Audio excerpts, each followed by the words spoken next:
l'émission Parole de femmes. Nous allons passer toute la semaine avec notre invitée Stéphanie Rieder. Bonjour Stéphanie. Bonjour. Tu vas bien?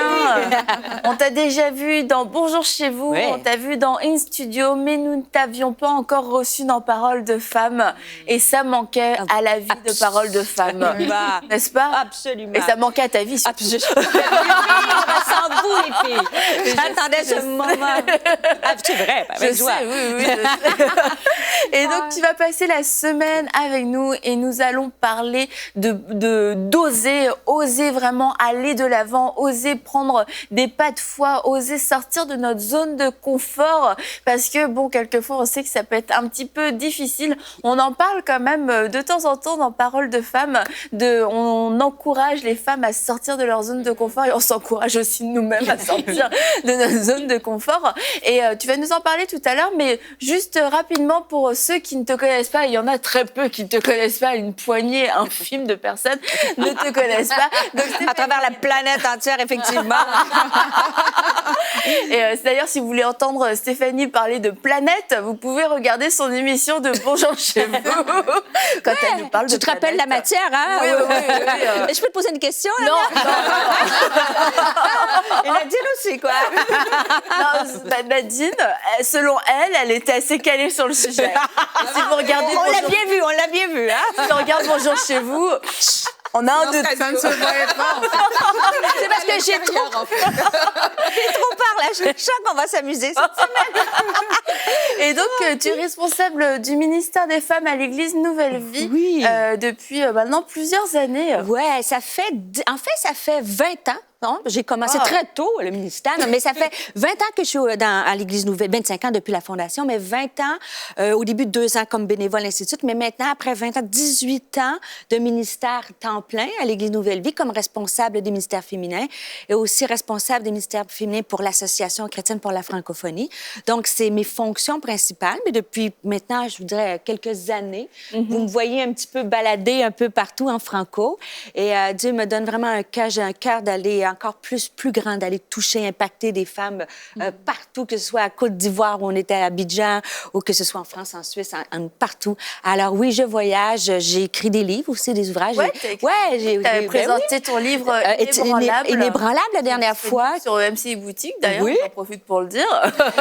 Inébranlable, je dis toujours, ça fait un peu prétentieux parce que Inébranlable, pour qu'elle se prend, et non, c'est l'inverse. Hein. Il faut avoir été ébranlé pour que Dieu nous rende inébranlables. C'est le texte de Pierre qui nous dit, quand vous aurez souffert un peu de temps, le Dieu de grâce va vous fortifier et va vous rendre inébranlables. Donc, l'auteur aussi est-il précieuse comme un diamant, parce que les filles, vous êtes précieuses comme des diamants. Je reçois. Prends. Alors, oui, c'est un peu mes fonctions. Et en ce moment, je dis, ose sortir de sa zone de confort, mais je sors de ma zone de confort parce que je suis le pasteur hôte à l'Église Nouvelle Vie pour la grande conférence qui va s'appeler Brille et qui va avoir lieu le 7 et 8 juin prochain. Et les filles, c'est à ne pas manquer. Ouais, juin, je pense qu'on a un visuel. C'est fantastique parce qu'on a des oratrices extraordinaires qui vont être là. La plupart d'entre vous, vous connaissez probablement Christine Caine, qui voyage à travers le monde, qui est une voix puissante, une prédicatrice exceptionnelle. Elle est aussi la fondatrice d'un mouvement que j'affectionne qui s'appelle A21, qui se lève contre l'esclavage sexuel. Donc, c'est une prédicatrice de feu. Andy Andrew, qui est à New York, qui a aussi un mouvement de femmes qui s'appelle She is Free. J'étais à sa conférence il y a 2 ans, c'est exceptionnel. Et on va avoir un panel d'invités. Rachel Dufour, que vous avez reçu. Chantal Barry, vous savez, avec son mari Jean-Pierre qui est décédé. Nous allons avoir Nathalie Carluère aussi sur notre panel et Véronique Paris. Alors, c'est à ne pas manquer. Et on a des surprises qui vous attendent de food truck, de camions de crème glacée, de goodies, de cadeaux. Donc, c'est le 7 et 8 juin et on peut s'inscrire comment à la conférence? On s'inscrit sur le site Internet, Brille, la conférence Brille. Internet. Allez, moi, je suis le porte-parole. Vous allez le retenir. www.conférencebrille.com. Alors, toi qui as l'Internet dans ta maison, tu peux aller t'inscrire. Mon équipe va être fière de moi, quand même. Mais vous ne l'oublierez pas, conférencebrille.com. Moi, j'étais allée il y a quelques années, il y avait déjà Christine Caine qui était venue. Et c'est vrai que c'est des belles opportunités parce que ce sont des oratrices qu'on n'a pas forcément l'occasion d'écouter en francophonie. Elles sont rarement traduites. Oui. Et c'est l'occasion de pouvoir recevoir en français. Et donc, j'encourage toutes les femmes de la francophonie à vous joindre à cette conférence qui aura lieu le 7 et 8 juin, Conférence Brie. Et vous pouvez vous inscrire sur le site conférencebrie.com. Ton équipe va m'embaucher. Et donc, oui, tout ça, ça te fait sortir de ta zone de confort parce que c'est quand même un grand événement. C'est un gros truc. C'est quelque chose ça bouscule un petit peu le quotidien, j'imagine. Et c'est aussi un rêve parce qu'on a des filles de partout qui vont venir. Elles sont inscrites de la Martinique, de la France, de partout d'Afrique, même de Rwanda, tout ça. Mais c'est né cette année, vous savez, j'ai 52 ans, alors c'est pas très vieux. Et mais même quand j'ai eu 50 ans, j'ai pas eu cette pensée-là de dire... C'est comme à 2 ans plus tard, je me suis dit, à 52 ans, Seigneur, est-ce que tu as encore quelque chose pour moi? Vous allez dire, c'est jeune. C'est jeune, oui, mais c'est aussi un peu plus vieux quand même. Et c'est drôle parce que Dieu m'a percuté vraiment avec cette pensée de... J'ai encore plein de projets pour toi. Et juste un texte que je vais mettre sur la table, et on pourra en discuter. C'est dans Ésaïe 60, verset 1, et c'est le texte qui m'a impacté depuis presque 1 an. Et ça dit, « Lève-toi, brille, car ta lumière arrive et la gloire de l'Éternel se lève sur toi. Certes, les ténèbres recouvrent la terre et l'obscurité profonde enveloppe les peuples. » Et c'est vrai qu'on peut se dire, comment briller, comment se lever encore quand on vit des choses... La vie est difficile, il faut être honnête. Mais ça dit, « Mais sur toi, l'Éternel se lèvera. Sur toi, sa gloire apparaîtra. Et des nations marcheront à ta lumière et des rois à la clarté de ton aurore. » Et ça, c'est un texte qui a été pour moi, mais je crois qu'il est pour des milliers de femmes. Et j'aime parce que le premier mot, c'est « lève ». Hein? Et les 2 mots nous disent « lève-toi ». Brille. Et il n'y a pas d'âge dans ça. Il n'y a pas d'arrière-plan. Il n'y a pas de... Et c'est l'idée... Si je vous posais une question, par exemple, est-ce que tu as un objectif de vie? Peu importe que l'âge, tu peux avoir 15 ans, tu écoutes Parole de femme, tu peux avoir 40 ans, 50 ans, 75 ans, 80. Il n'y a pas d'âge. Le Seigneur dit, lève-toi et brille. Est-ce que tu sais exactement dans quoi Dieu t'appelle à briller? Et briller, c'est souvent sortir de notre zone de confort. Briller, vous savez, quand on est dans l'Église, briller à un endroit où il y a de la lumière, c'est pas briller puisque tout est éclairé. Briller, c'est aller dans des endroits qui sont plus obscurs où on voit la lumière. Donc, si je vous pose la question, as-tu une idée, que ce soit Mathilde, avez-vous une idée, vous les filles, et peut-être les filles qui nous écoutez, est-ce que tu as perdu le goût de briller ou est-ce que tu dis, oh, parce que ça dit zone de confort, c'est confortable. Donc, je pose la question, est-ce que tu as encore des rêves? Tu as encore des objectifs? Ça peut être que ce soit physique, de dire, cette année, moi, j'ai perdu 20 livres cette année. Alors, c'est un objectif de briller.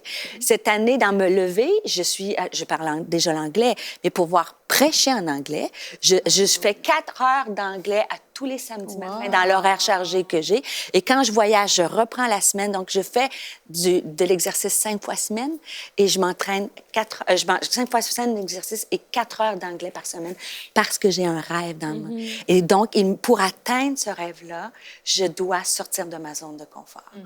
Parce que je trouve super... Pose la question. Tu vois, si passé 50 ans, tu t'as dit, mais est-ce qu'il y a encore quelque chose? Et je pense qu'il y a plusieurs femmes qui nous regardent. C'est pas forcément une question d'âge, mais c'est comme j'ai déjà fait certaines choses.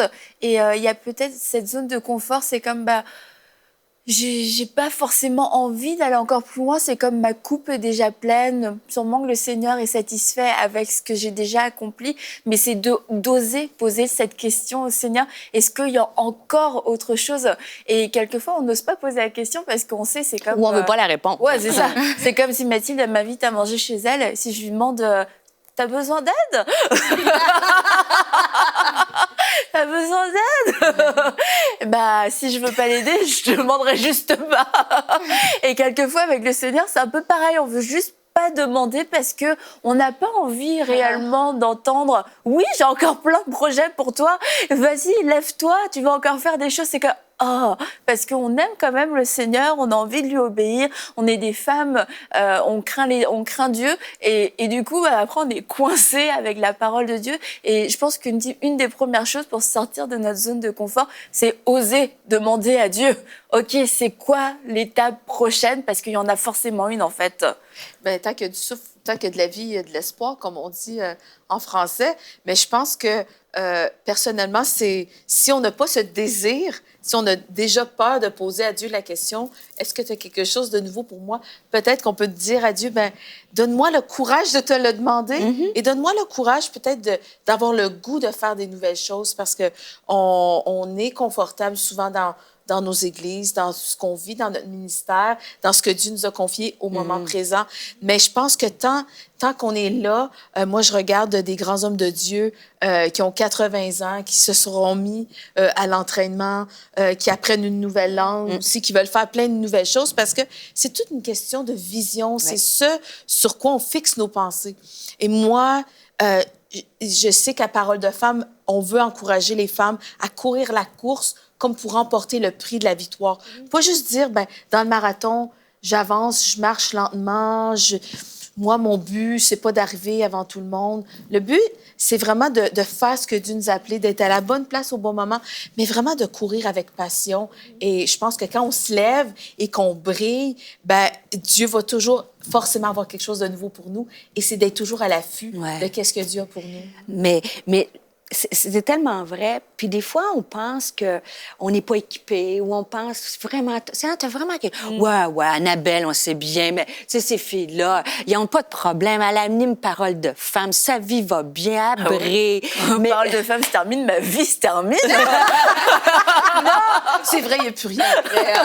Ce que je veux juste te dire que pour les femmes, ils vont regarder Annabelle, ils vont dire, mais oui, elle brille, elle fait Parole de Femme. Et des fois, ça peut avoir l'impression... vous connaissez Annabelle. Elle est super drôle. Tu passes 5 minutes et tu as l'impression qu'elle a zéro problème. Mais c'est ça qui est un faux concept. On pense que pour briller, il faut que notre vie soit parfaite. Il faut que nos enfants soient parfaits, en passant.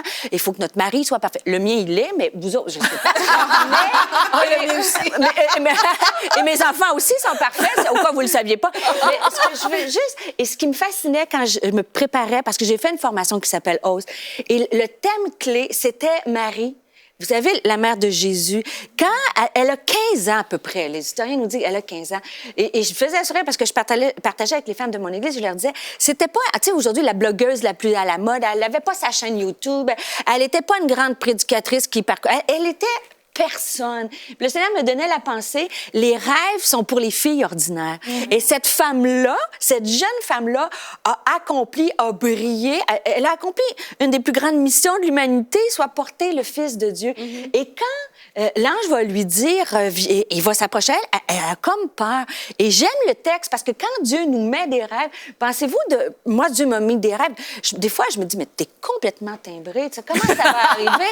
Et ça me fait peur. Mais elle a pas mis la barrière. Et puis, écoutez, il va lui dire, tu vas être enceinte. Déjà, elle dit, mais comment la chose se ferait-il? Pas bête, là, Marie. Puis elle sait toute la honte, elle sait tout le poids qui va avec ça. Elle est fiancée. Puis là, finalement, il dit très simple, hein? Il dit, l'ange va te couvrir et tu vas enfanter.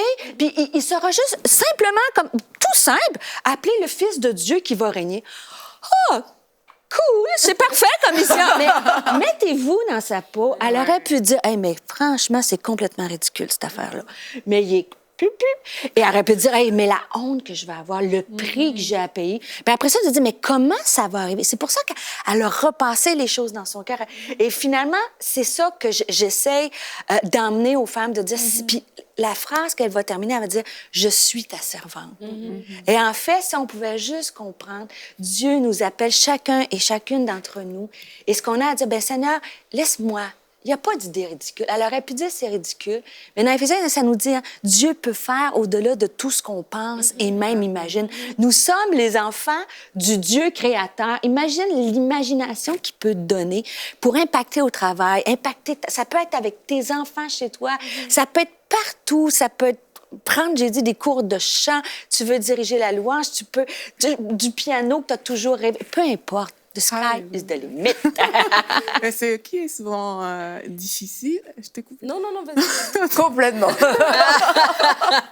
Ce qui est souvent, justement, difficile, c'est qu'on pense, on réfléchit. On réfléchit à toutes ces choses. Le rêve est tellement grand qu'on se dit, waouh, mais je n'y arriverai jamais, en fait. Et on ne veut pas, justement, même se donner les moyens pour pouvoir y arriver parce que c'est trop drôle, c'est tout simplement trop énorme. Et là, quand j'entends parler Stéphanie, je me dis, waouh, en fait, c'est juste comme s'abandonner, en fait. Comprendre que, OK, d'accord, ben, il a dit, si c'est Dieu qui a dit, mais ça veut dire que certainement, il a prévu quelque chose par rapport à ça. Parce que nous, les humains, moi, par exemple, j'aime les choses quand même faciles, donc Et c'est souvent comme ça qu'on est. On aime quand c'est facile. On aime quand, OK, il y a un projet qui est grand, gloire à Dieu, alléluia, on embrasse le projet. Mais on veut que ce soit facile. On veut pas que les choses soient trop complexes et tout. Et c'est quand on commence à penser à la complexité qu'on a tendance justement à dire, bon, soit on remet à demain, soit on se dit, peut-être finalement, c'était pas moi et je suis pas capable.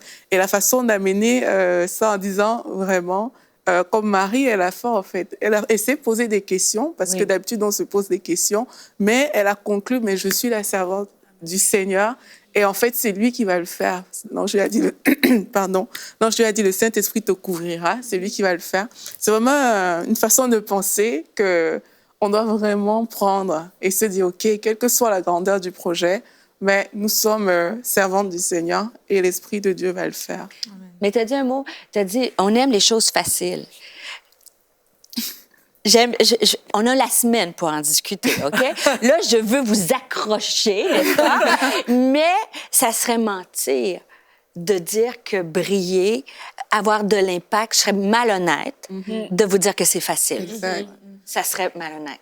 C'est comme si tu dis, moi, je veux m'inscrire en gymnastique artistique aux Jeux olympiques, je veux faire de la poutre, mais je veux jamais tomber en bas de la poutre. C'est faux. Si tu veux, c'est comme la patineuse artistique qui fait des triples boucles piquées. Ben, c'est triste quand tu vois chuter, s'entraîne, mais c'est un peu ça, dans ce sens que l'échec, les défis font partie intégrante du rêve. Exact. Parce que moi, tu sais, des fois, on peut discuter entre copines, puis je rêve de ci. Oui, moi, j'aimerais ça perdre 20 livres. Cool. Dit-elle en mangeant sa crème glacée et son cappuccino. Et c'est correct si c'est pas ton objectif. C'est pas une... Je veux que vous compreniez. Oui. Chacun, il n'y a pas de pression tu sais, c'est chacun son rêve, son but. Mais une fois qu'on l'a, et on va en parler cette semaine, il y a des objectifs pour y atteindre. Si tu veux, c'est soit l'entraînement, si tu veux, comme dire, dans tous les domaines, même dans la prédication, il faut s'améliorer, il faut améliorer notre communication. Le monde entier s'améliore constamment autour de vous, que ce soit dans toutes sortes d'aspects. Et nous, des fois, l'Église, on demeure passif, puis on regarde le train passer, puis des fois, on dit pourquoi nos jeunes ne se convertissent pas ou pourquoi ils viennent plus à l'Église. Bien, parce qu'on est complètement à côté de la plaque, tout en restant avec le message de Jésus. Vous comprenez, le message, il n'est jamais dilué, mais il faut qu'on aille, qu'on se fixe des objectifs, qu'on se pose des choses à atteindre. Et c'est vrai qu'il peut, je dis toujours, hein, le salut est gratuit, mais le servir coûte quelque chose. Vous m'aimez encore ou vous voulez que je retourne chez moi? Vous voulez vraiment faire la semaine avec moi? Oui. Mais non, parce que, tu sais, on peut rêver, je peux venir dans un an, puis vous reparler d'un rêve, puis de vous dire, ben je l'ai rêvé, puis des fois, mais on va en parler demain. Les rêves, ils peuvent prendre du temps à s'accomplir. Les rêves, c'est complexe. Tu sais, si on parle d'Abraham, est-ce qu'il n'y avait pas le plus grand rêve? C'est 25 ans plus tard qu'il a vu son rêve.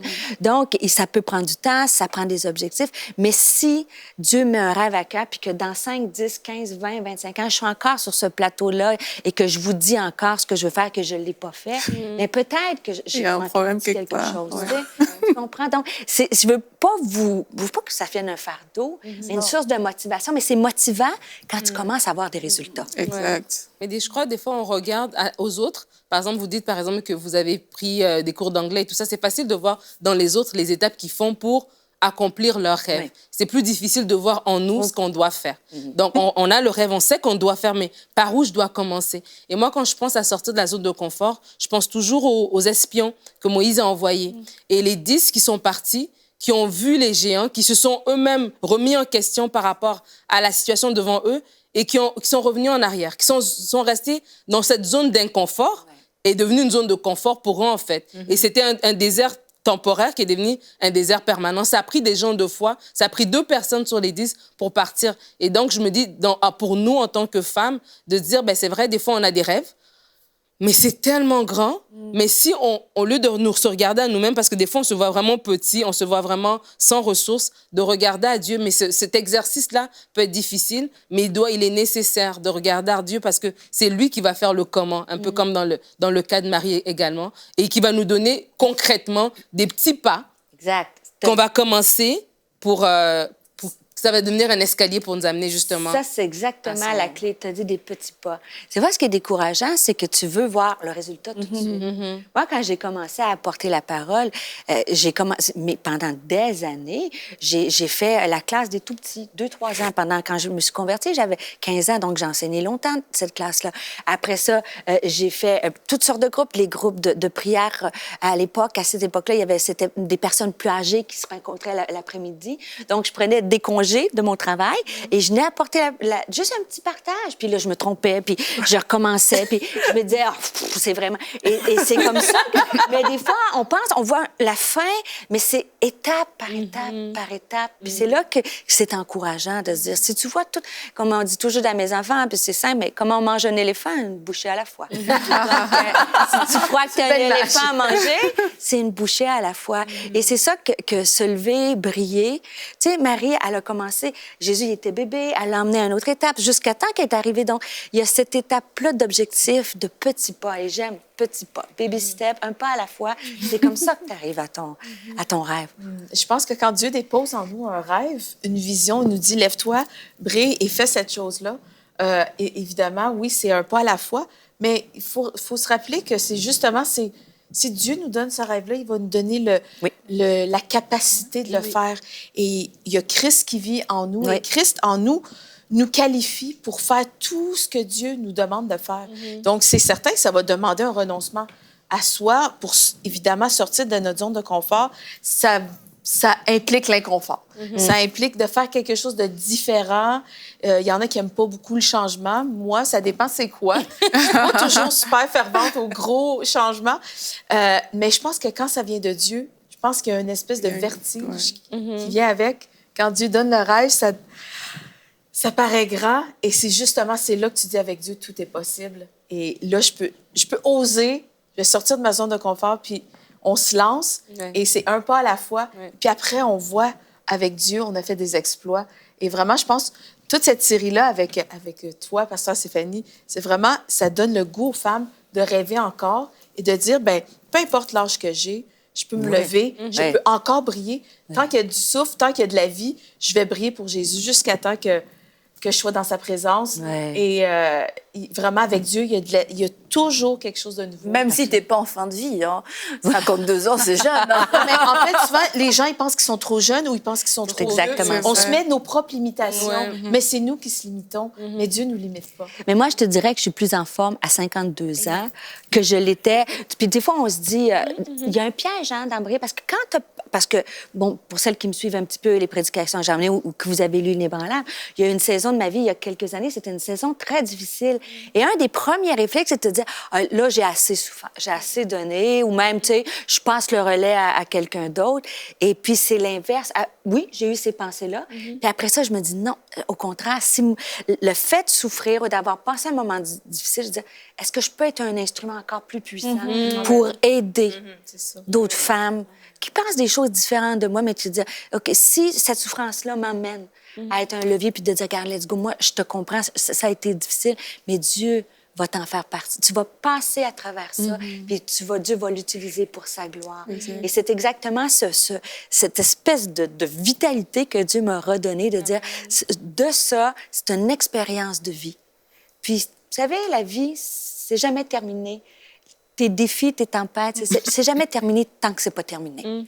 Et des fois, on met des points, puis Dieu, il a mis juste une virgule. Donc, ça veut pas dire que parce que ta vie, tu as encore une tempête ou tu as des défis, que tu peux plus briller. Il y a un point, puis Dieu, la vie va continuer, puis tu vas voir, tu vas avancer, puis dire, mais Dieu l'a fait. Et c'est ce qu'il a fait dans ma vie. Et c'est ce que je veux partager. Puis c'est ce que j'aimerais donner le goût à des milliers de femmes de dire, let's go, lève-toi, parce que Dieu a besoin de toi. Dieu a besoin de toi dans ta maison, dans ton mariage, partout, dans ton église. Il y a des femmes, je pense vraiment, qui ont mis des points, comme tu dis. C'est comme, non, ça c'est fini. Ou bien j'ai trop souffert, j'ai donné, j'ai été blessée. C'est fini, voilà, ça se termine. Mais vraiment, je crois qu'il y a un esprit de foi qui se lève en vous, qu'il y a quelque chose qui a été rallumé au cours de cette émission et que comme Caleb qui a dit « Donne-moi cette montagne », alors qu'il était déjà vieux, il a dit « Donne-moi cette montagne ». Finalement, je suis encore aussi en forme qu'au premier jour. C'était la promesse de Dieu pour ma vie et je m'en saisis maintenant. Et je crois que le même esprit de foi vous saisit maintenant et que vous dites à Dieu « Non, finalement, je la veux cette montagne, je la veux, je m'en saisis ». Et ça vient de Dieu, donc levez-vous. C'est le message que Stéphanie avait reçu pour sa vie, mais c'est le message aujourd'hui aussi que Dieu vous donne. Lève-toi, c'est pas fini, l'histoire n'est pas finie. Il y a encore des pages à écrire, il y a encore des choses à accomplir. Dieu veut encore vous utiliser malgré vos imperfections, malgré les échecs. Oui, ça a été difficile. Oui, vous avez voulu arrêter. Oui, vous avez dit des choses que vous n'auriez pas dû dire, mais c'est le temps aujourd'hui de remonter en selle et de laisser Dieu vous utiliser. C'est lui qui va le faire et c'est normal de se poser des questions. Marie a posé des questions, mais Marie est arrivée à la conclusion que Dieu est Dieu et qu'elle était sa servante. Et vous pouvez arriver aujourd'hui à cette même conclusion en vous soumettant tout simplement dans sa volonté, vous soumettant dans sa présence, dans sa bonté. Dieu est bon, ce sont des plans de bonheur qu'il a pour vous. Donc n'ayez pas peur. Et je voudrais juste terminer aussi en vous rappelant que Jésus lui-même est sorti de sa zone de confort. La Bible nous dit qu'il était de condition divine et que pourtant il s'est dépouillé lui-même pour devenir un serviteur semblable à un homme. Ça a été son choix volontaire que de se dépouiller lui-même. Et lorsqu'on sort de notre zone de confort, on fait ce choix d'être dépouillé, de nous dépouiller pour pouvoir revêtir tout simplement la puissance de Dieu de façon supplémentaire, de façon encore plus grande dans nos vies. Donc je vous invite à vraiment suivre cet élan de foi, cet esprit de foi qui s'est levé en vous. Et demain, on va continuer de parler de rêves et comment entrer dans ces rêves. Et nous serons toujours avec Stéphanie.